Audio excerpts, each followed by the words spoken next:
Hey y'all, welcome to Lecture 2, Unit 1. Today we'll be focusing on Spanish colonization.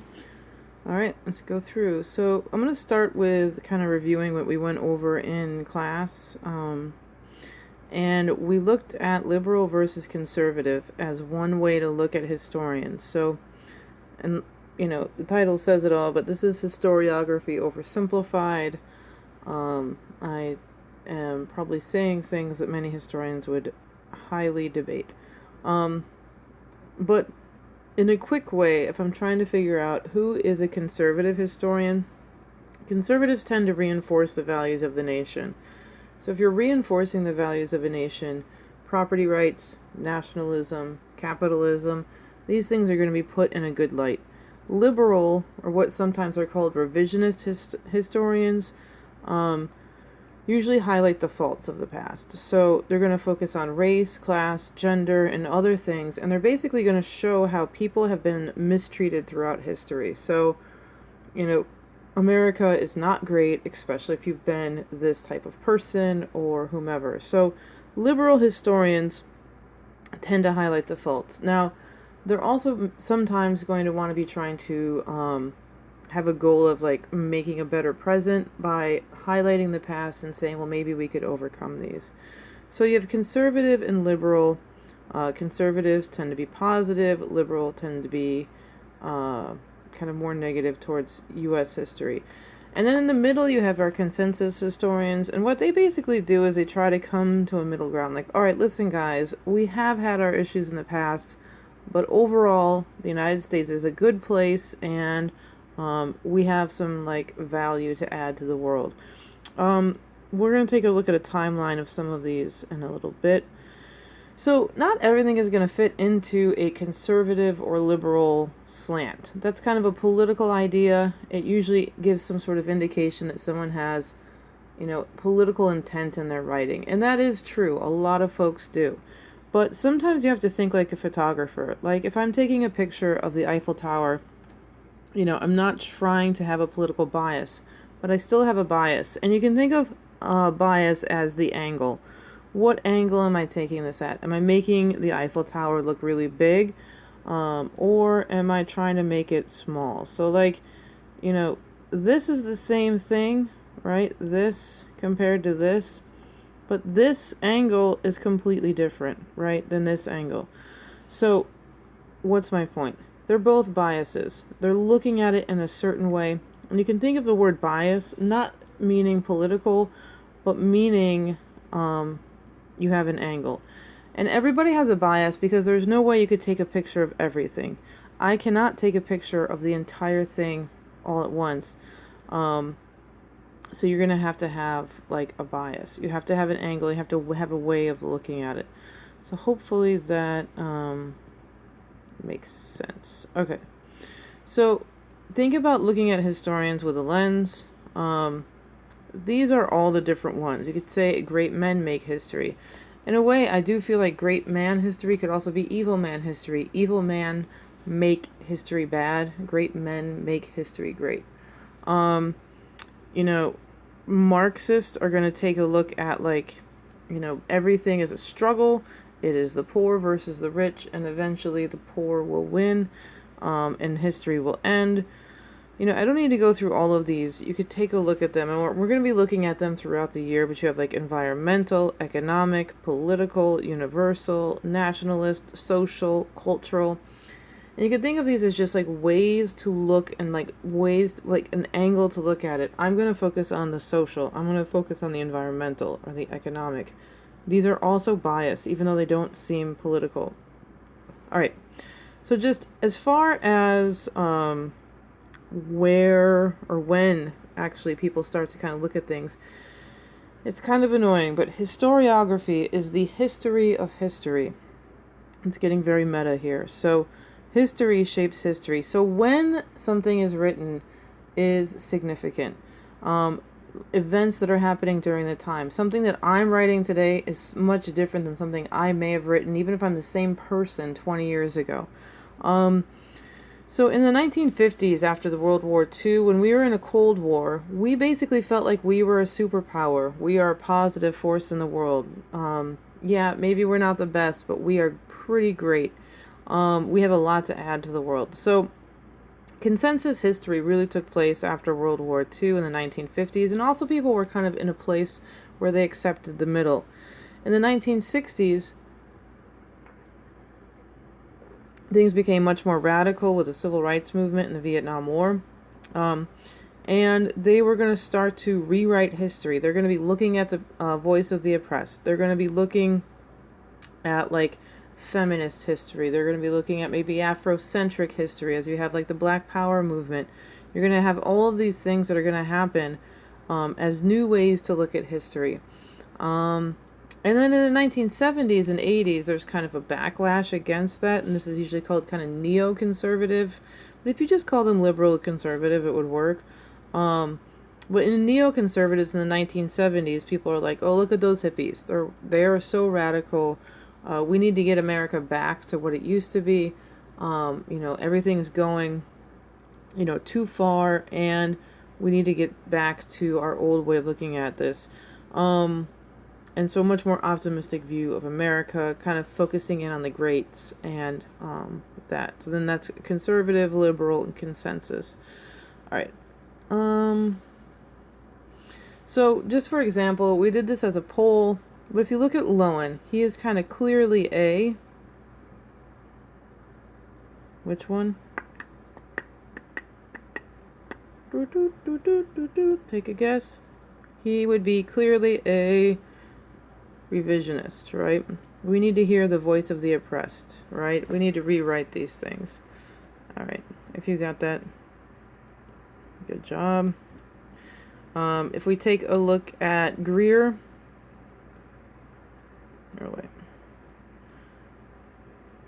they're like a modern spirit, a modest capitalist. He was just a modest capitalist. He invested.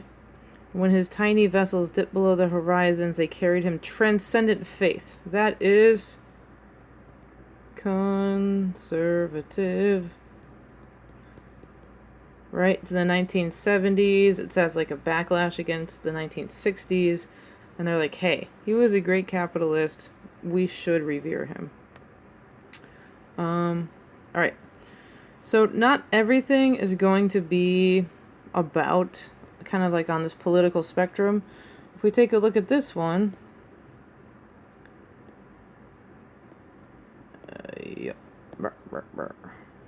we're talking about forest and farmland, hogs, sheep, I don't know, horses. They don't even talk about Columbus in here. How do we know what his point of view is about Columbus if they don't say he's terrible, or if they don't say he's good? Well, they don't mention Columbus, so is that a point of view? Yes. He's kind of de-emphasizing Columbus. He's talking about forest. He's talking about hogs. He's talking about sheep. He's talking about horses. He's talking about the Columbian Exchange. This is actually just an environmental look at history. He's not saying it's politics that shape history. He's not saying it's race, class, or gender. He's saying that nature is a much bigger force than any of those things combined. So he is an environmental historian. So not everything is liberal or conservative. Some things are just, you could talk about what angle they are. And we will be focusing on historiography throughout the year. Okay. So another thing we're going to look at is how they treat their sources. So De las Casas, usually if you're looking at the Spanish, early Spanish settlement, you're going to be looking at De las Casas as a source. De las Casas was a priest. He is Catholic. He renounced his Encomienda. I think he was born in the New World.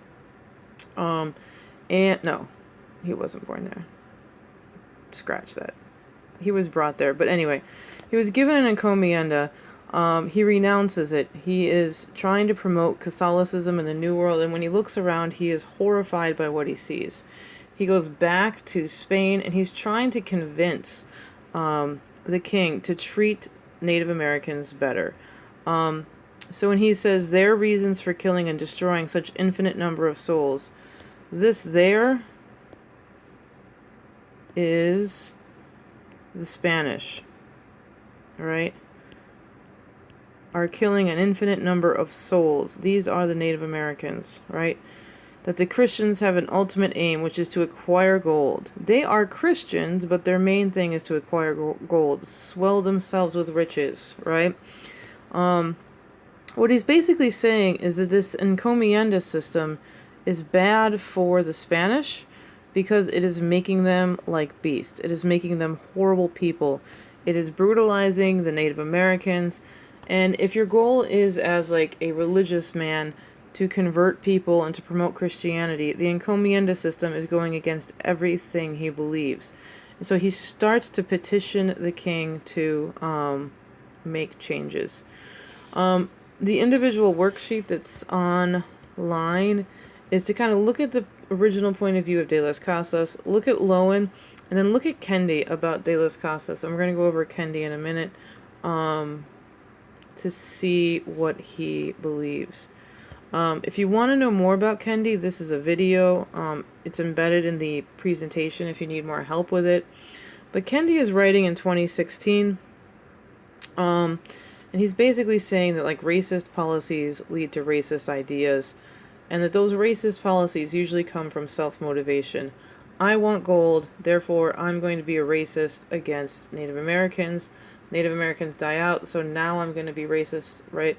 And he doesn't even really focus on the kind of worst of the worst of white supremacists. Like if you read his book, he's not going to go into Columbus that much.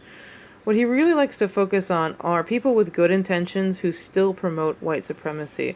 Because what he kind of focuses on is that you can't just not be racist, you have to be anti-racist. You have to challenge the ideas of racism if we ever want to get through this. So he might look at someone like De las Casas and be like, until you challenge the underlying problems of racism and ideas of racism, you are not progressive, you are not making positive change. You are just supporting white supremacy. So you could take a look more on that if you need. I'm going to go more into the background of this.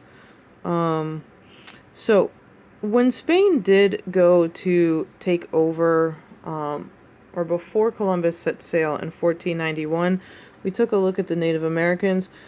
But what is happening in Spain in 1491 is that Spain has just taken over and centralized authority in Spain with the Reconquista, and they launched the Inquisition against non-Catholic Christians, Jews, and Muslims.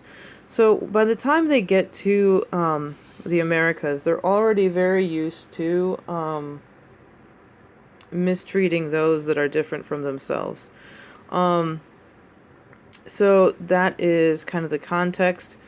So again, Columbus wanted to find a trade route to Asia. His idea was that the world was smaller. So this is kind of confusing, and I don't know if I'm going to make it any better, but we have, right, this is what most folks believe the world was. So they would have like Europe, and then you would have Asia, and they believed that if you tried to go this way to go to Asia, you would die because it is too far, right? Now, Columbus's theory was not that the world was flat. His idea was that the world was smaller. So he thought, this is Europe, this is Asia, we can make it, right? So his theory is this. Now, I call this like confirmation bias here, because he sets sail from Europe and he lands in America right where he thought it should be. He's like, look, I was right. This is Asia. The world is smaller. Y'all were wrong. Now, that is not true, right? We all know that's not true. So until his death, he claimed he was in Asia. Now, Amerigo Vespucci is going to be the one who recognizes North and South America as distinct continents, which is why we are called America. Now, I love how these maps make it out like he knew where he was going. Like, this is where I sailed. He had no idea. I mean, this is the map that they made, that Amerigo Vespucci became famous for, basically. And he has no concept of what is there. Basically, the world is just whatever the Spanish knew at the time, and the rest of it is just missing, I guess. Anyway. This is always just an interesting map. He didn't know where he was going, but this was the best thing they knew at the time. Amerigo is the one who said, hey, this is a distinct continent. All right. I do love this picture, probably too much. We'll go into it anyway. So when we talk about the discovery of the New World, this is one of my favorite prints. It's called Amerigo Discovered or Awakens America. I even think it's called Amerigo Awakens America. So when we look at like what allowed Spain to settle, right? He's like, all right, I got my astrolabe, I got my ships, right? So there is new technology that is allowing them to kind of come to the New World. He's got a flag, right? He's got his church behind him. He's got the Pope. He's got also a nation state, right? Spain just became a nation. All of these things are propelling these Europeans to the shores of America. Now, in their eyes, right, they are awakening America. She was just lying there, not doing anything. Here comes America to awaken her. Except for the only people that are doing something are in the back. They are like barbecuing a human leg. And then you have all these crazy animals just running around in the wild like, woo! Amerigo's like, look what is here. All these animals are just here for me to take. This land is here for me to take. It is virgin land. And I mean, we talked about it before, but who helped to develop all of these animals and cultivate them? These guys, right? Who has been doing stuff there the whole time? Who has been developing the land? These guys. But do they see it that way? No. They're just going to take it over. Anyway. If you're a feminist, this is a fun one too. Anyway, so when they come to the New World, there are a whole bunch of new products that are going to be exchanged, and this is called the Columbian Exchange. Anyway, let's see. Beep, screen right. Oh, he doesn't want me to write. Okay. So what's coming to America, I'll just go here, right? What's coming from America, they are gaining horse, cows, pigs, and other domesticated animals. Before, if you remember, we talked about the fact they had to hunt. They didn't have any of those. They are going to gain wheat, sugar, rice, and coffee, right? But there's a lot more negatives for America. One is that for that wheat, sugar, rice, and coffee, their labor is going to be exploited, and they are going to be enslaved, all right? And the other is that disease is going to kill 90% of the population. Having a horse is not that great if 90% of the people are gone. Now, on the other hand, the old world. And I do want you to think about this because the old world is not just Europe. It is Asia and Africa as well. All of the old world, including Asia, including Africa, are going to have an increased population because of better food. Tomatoes, potatoes, corn. They are going to increase, especially in Africa where you're going to have the sweet potato and these other things as well. Also, they're going to have a lot of wealth due to the mines and extraction of resources from America. So if we take a look at this Columbian Exchange, there it goes, right? What's coming over here from America is all this great stuff. Vanilla, tomatoes, potatoes, pumpkins, squash, beans, peppers, turkeys, sweet potatoes, peanuts, chocolate, corn, all these great things. What's going to happen to Europe is their population is going to go up. Now, what's coming here? Cows, honeybees, bananas, citrus fruits. But the big thing is disease. If you remember one, remember smallpox. What's going to happen to the population down here? It goes down. All right. Anyway. Old world up, America down. You know, here's a graph. These often show up, and they'll ask something like, what is the cause of this trend? Your answer is going to be disease, right? This is the number one cause of a decrease in population. Some people call it the Great Dying. All right, I found this interesting, bear with me. So we talked about environmental history, like, the environment shapes history. but also history shapes the environment. So often, if you hear a global warming skeptic, they'll be like, yeah, things warm, but they also cool. How do you explain this little ice age? So, if human activity is constantly increasing, right? We have all of this activity. Why do we have an ice age here? Things warm, things cool. It has nothing to do with human actions. Now, how do we explain this little ice age that starts in 1400? All right, the clock is ticking. There is a little ice age that starts around 1400. Late 1400s, really into 1500s. It drops. You could take a look at this article if you're interested. I don't know. But what historians start to look at as they analyze this data is that the reason why we had a little ice age is because 56 million people died, right? That's 56 million people who are not managing the landscape. And then therefore those landscapes are kind of going back. You're getting more trees, more dense forest, more, and so all of that is going to be absorbing the carbon. So why do we have a little ice age? Well, because 60 million Native Americans died, and they were managing the land. So when they die, it's going to massively change the climate. So is climate change human caused? Right? This is another piece of evidence that could go for it, because what is going to explain that little ice age is, right, the death of 60 million Native Americans.